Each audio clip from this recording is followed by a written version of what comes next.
राष्ट्रीय लोकदल के प्रवक्ता हैं अंकुर सक्सेना, आपको कहां लग रहा है कहां कमी रह गई? ये इतनी बड़ी वारदात है, दिल दहला देने वाली वारदात, एक 12 साल की बच्ची के साथ इतना विभत्स कांड होता है। आपको क्या लगता है कहां कमी रह गई, और क्या समाजवादी पार्टी को कार्रवाई नहीं करनी चाहिए अपने नेता के ऊपर? नहीं रोहित जी, देखिए मैं अपनी बात को शुरू करने से पहले एक बात कहूंगा कि ये सम्मानित और वरिष्ठ प्रवक्ताओं का पैनल है और आपका सम्मानित चैनल नेशनल लेवल पे बहुत बड़ी संख्या में देखा जाता है, और उस चैनल पर अगर हम लोगों को बात करने का अवसर ही नहीं प्रदान होगा तो फिर हम अपनी बात को किसी रूप में बोलेंगे और पब्लिक के बीच किसी और रूप में वो पहुंचेगी। एक बात। दूसरी बात है, हेलो, आवाज जी मिल रही जी, है आपको? आपकी आवाज मिल रही है जी, और दूसरी सबसे महत्वपूर्ण बात यह है कि अगर 45 मिनट की डिबेट में लगभग 32 मिनट तक हम लोग केवल दर्शक दीर्घा में बैठे रहेंगे तो फिर बात कहने का कोई औचित्य सर नहीं रह जाता है। और अभी मैं बोलूंगा तो फिर कांग्रेस के प्रवक्ता और कांग्रेस तो चलिए शालीनता पूर्वक है, समाजवादी पार्टी के प्रवक्ता महोदय बीच में बोलेंगे। इसलिए निवेदन है कि अपने टाइम में अपनी बात रखे ताकि जनता तक ज्यादा बात पहुंचे। नहीं, आप बोलेंगे, आप बोलेंगे तो सुनने की बात है, ठीक है, आप बोलेंगे तो सुनने की डिबेट के लिए आप अगर बोलोगे तो डिबेट में सिर्फ इसलिए नहीं आप ऐसे लोगों का समर्थन करेंगे। मुख्यमंत्री जी ने ये विधानसभा में कही थी और आपका आचरण आज इस बात को करता है। एक बालिका के साथ किसी से बात करें, बाकी तीनों के माइक बंद कर एक नाबालिग के साथ में गलत तरीके से रेप होता है, गैंग रेप होता है, आपका शरीर नहीं चाहिए, आपका जनता पार्टी ने आपके नाम एडवोकेट कपिल श्रीवास्तव को चाहिए कि आप उस व्यक्ति का समर्थन कर रहे हैं जिस व्यक्ति आप कह रहे हैं वो आपकी पार्टी के कार्यकर्ता है, आपको निष्पक्ष कर देना चाहिए था। ये हकीकत है।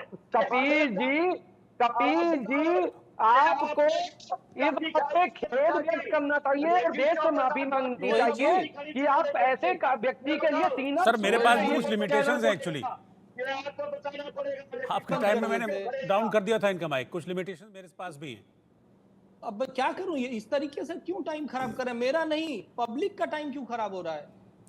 ये तो इनको समझना चाहिए। एक एक करके मैं सबको मौका दे रहा हूं, आप बीच बीच में आएंगे तो कैसे? कपिल जी, जब आपको करना चाहिए तब तो आप बोल नहीं रहे हैं कि अपने नेता पे क्या कार्रवाई करूंगा। हैं, आपके नेता इतने बड़े कांड होने के बाद फिर पहुंच जाते हैं महिला अस्पताल में जाके उनको धमकाने के लिए। कौन है ये?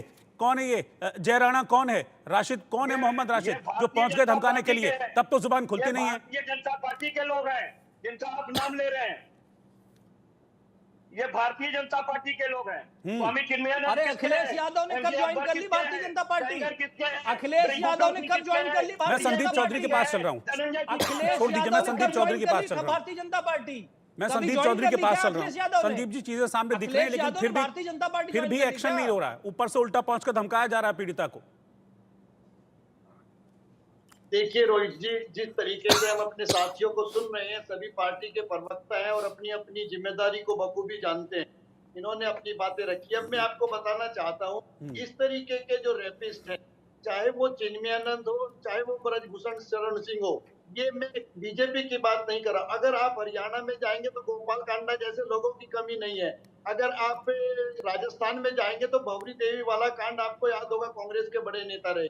तो ये लोग, दिल्ली के संदीप सिंह का आपको पता होगा, आम आदमी पार्टी के नेता थे जो राशन कार्ड बनाने के नाम पर रेप करते थे।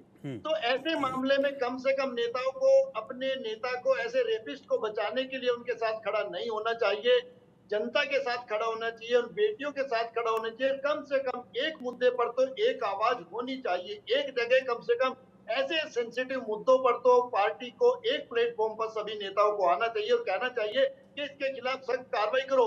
बुलडोजर क्या, जो भी चला सकते हो, अगर फांसी चढ़ा सकते हो तो चढ़ा दो, ताकि समाज में भी एक मैसेज दिया जा सके। और ऐसे अधिकारी जो महिलाओं के इस तरीके की केस में रिपोर्ट दर्ज नहीं करते हैं या उनको परेशान किया जाता है, उनको सेटलमेंट के लिए दबाव बनाया जाता है, इनके खिलाफ भी सख्त से सख्त कार्रवाई की जरूरत है। हर मुद्दा राजनीति के लिए नहीं है, राजनीति के लिए बहुत मुद्दे हैं। आप शिक्षा पर राजनीति कर लीजिए, आप डेवलपमेंट पर राजनीति कर लीजिए, आप सड़कों पर राजनीति कर लीजिए, बहुत सारे मुद्दे हैं। लेकिन जहां महिलाओं का, बेटियों का, बहनों का बलात्कार का मुद्दा आता है, इस पर राजनीति नहीं होनी चाहिए, इसमें एक दूसरे के बचाव में नहीं, बल्कि ये कहना चाहिए कि अगर हमारी पार्टी का बंदा है तो उसको और सख्त से सख्त सजा होनी चाहिए और फर्स्ट ये स्टेटमेंट आना चाहिए। लेकिन दुर्भाग्य है हमारे देश का और यहाँ की राजनीति का कि किसी भी पार्टी का व्यक्ति जब फंसता है, उसी के पार्टी के नेता, उसी के पार्टी के प्रवक्ता उसके बचाव में खड़े हो जाते हैं और यहाँ तक दलीलें देने लगते हैं कि अभी उसके ऊपर दोष साबित नहीं हुआ, फिर ट्रायल होता है। और आप जानते हैं हमारे देश में कितना लंबा प्रोसेस है किसी को सजा होने का, तब तक नई डिबेट, नए मुद्दे, नई चीजें आ जाती हैं और चीजें पीछे छूट जाती हैं। ठीक है अंकुर सक्सेना, आपको टाइम नहीं मिला था, आप अपनी बात रख लीजिए, फिर कपीश जी मैं आपके पास आ रहा हूं। जी मैं आऊंगा जी, फिर आपके पास, धन्यवाद। प्लीज बीच में मत बोलिएगा। जी जी जी रोहित जी, देखिए सबसे बड़ी बात ये है कि as a political person, as a spokesperson और as a common man of India, एक सामान्य नागरिक की हैसियत से हमारा उस बेटी के प्रति जिसके खिलाफ इस तरीके का कुकृत्य, गंदा कृत्य किया गया है, वो कहीं ना कहीं बलात्कार की श्रेणी में ना आकर कहीं ना कहीं उसकी आत्मा का दमन कर दिया गया है। एक परिवार के साथ में जिस तरीके का अपराध किया गया है, कहीं ना कहीं उस पर पीड़ा व्यक्त करने के लिए मेरे पास शब्द नहीं है। मैं किसी पार्टी पर, किसी व्यक्ति पर या पार्टी विशेष के आचरण पर टिप्पणी करने आज डिबेट में नहीं हूं। हम इस डिबेट में बैठे हैं कि जो इस तरीके का कुकृत्य हुआ है, क्या उसमें कार्रवाई विधिक रूप से हो रही है या नहीं हो रही है, मुद्दा आज की डिबेट का है। अब सबसे बड़ी बात है, अगर कोई व्यक्ति एक्यूज्ड है और उसके खिलाफ कार्रवाई की जा रही है, तो वो कार्रवाई भी ऐतिहासिक होनी चाहिए। और निश्चित रूप से जैसा कि अभी डिबेट की स्टार्टिंग में भी ये बात उठी थी कि पुलिस वालों ने एफआईआर दर्ज नहीं की, निश्चित रूप से उनकी जवाबदेही सुनिश्चित होनी चाहिए। मैं तो ये सम्मानित चैनल पे बोल रहा हूँ, पार्टी के राष्ट्रीय लोकदल की तरफ से ये बात तो कह रहा हूँ कि वो लोग, अगर उनकी प्राथमिक जवाबदेही सुनिश्चित होती है कि उन लोगों ने गलत कार्य किया, पुलिस वालों ने जानकारी में होने के बावजूद एफआईआर नहीं दर्ज की है, ना केवल उनको सस्पेंड किया गया है, मैं तो उनके टर्मिनेशन की मांग करता हूं उत्तर प्रदेश सरकार से। हम लोग चाहते हैं कि उत्तर प्रदेश सरकार योगी आदित्यनाथ जी के नेतृत्व में जिस तरीके से कार्य कर रही है, उसमें उत्तर प्रदेश में लॉ एंड ऑर्डर उनकी प्राथमिकता की लिस्ट में है। तो हम लोग कहीं ना कहीं सुशासन की तरफ बढ़ रहे हैं और हम लोग अपने कार्य से आम जनमानस के बीच में जो भय व्याप्त हो रहा है, उस तरीके के भय के समाप्त कर रहे हैं। अभी समाजवादी पार्टी के प्रवक्ता महोदय लगातार लॉ एंड ऑर्डर पर प्रश्न चिन्ह लगा रहे थे। ये जो पर्सन है जिसने इस तरीके का गंदा कृत्य किया है, आत्मा को झकझोर देने वाला, क्या ये भारतीय जनता पार्टी का कार्यकर्ता था? कदापि कार्यकर्ता नहीं था। ये समाजवादी पार्टी का कार्यकर्ता था। 2012 से 17 तक उत्तर प्रदेश में जब समाजवादी पार्टी की सरकार रही, इन जैसे लोग, इन जैसे अवैध तरीके से धन उपाय करने वाले लोग हुए हैं। योगी आदित्यनाथ जी की जब सरकार रही, ऐसे 2-4 लोग पिक्चर में नहीं आ पाए थे। अब जब आपकी पार्टी के जब सांसद थोड़े से बढ़ गए, आपका विधानमंडल में उपस्थिति थोड़ी सी बढ़ गई, तो कहीं ना कहीं इन जैसे जो बहरूपी है, जो अभी तक डुके छुपे बैठे थे, अब ये बाहर निकल के आ रहे हैं। और आप निश्चित मान के चलिए, माननीय योगी आदित्यनाथ जी के निर्देश पे इनका भी पूर्णतः दमन होगा। और ये जो बुलडोजर चलाया जा रहा है, ये स्वागत योग्य कदम है, क्योंकि इन जैसे लोगों की पीढ़ियों को भी इस बात का एहसास होना चाहिए। छोटा-छोटा रिएक्शन सबसे, में नहीं, अब सबसे छोटा-छोटा रिएक्शन, ताकि सबको एक बार फिर से बोलने का मौका मिले। एक छोटा-छोटा सा रिएक्शन। कपीश जी, ये जय राणा और मोहम्मद राशिद कौन हैं जिनके ऊपर आरोप लग रहा है कि महिला अस्पताल में जाके पीड़िता को मिलने के बहाने गए, वहां जाके धमकाया कि शिकायत वापस लो? सबसे पहली चीज ये कहते हैं कि ये कौन है, ये तो पुलिस बताएगी। अच्छा, आपको नहीं पता? समाजवादी पार्टी मोइन खान राजू खां कौन है? मोइन खान राजू खां कौन है? आपको कह रहा हूँ, मोइन खान राजू खां कौन है? मोइन खान राजू खां कौन है? चढ़गुंडों की छाती पर मोहर लगेगी, हाथी पर, ये हम नहीं कहते हैं, पूरा उत्तर प्रदेश कहता था। बहन मायावती जी कहती थी, गेस्ट हाउस कांड करने वालों, गायत्री प्रजापति को साथ रखने वालों, 1 डिस्ट्रिक्ट 1 माफिया के फॉर्मूले पे चलने वालों, गुंडों के साथ मिलकर के सरकार चलाने वालों, अतीक अहमद मुख्तार जैसे माफियाओं के साथ सरकार में बैठने वालों, गुंडों के साथ रहने वालों, आपकी गुंडई को प्रदेश की जनता ने ठिकाने लगाया है। योगी जी उनके नेतृत्व में आगे बढ़कर के जिस तरीके से गुंडों को खत्म कर रहे हैं, हर गुंडे को उसकी सजा मिल रही है। बुलडोजर चल रहा है, अवैध कब्जे की जमीन खाली करा करके गरीबों के लिए मकान बन रहे हैं। समाजवादी पार्टी को ये याद रखना पड़ेगा, ये माननीय योगी जी की सरकार है। कोई भी गुंडा हो, इतना भी आप बचा नहीं सकते। आपका हमेशा से तुष्टीकरण की राजनीति के पीछे चलना है।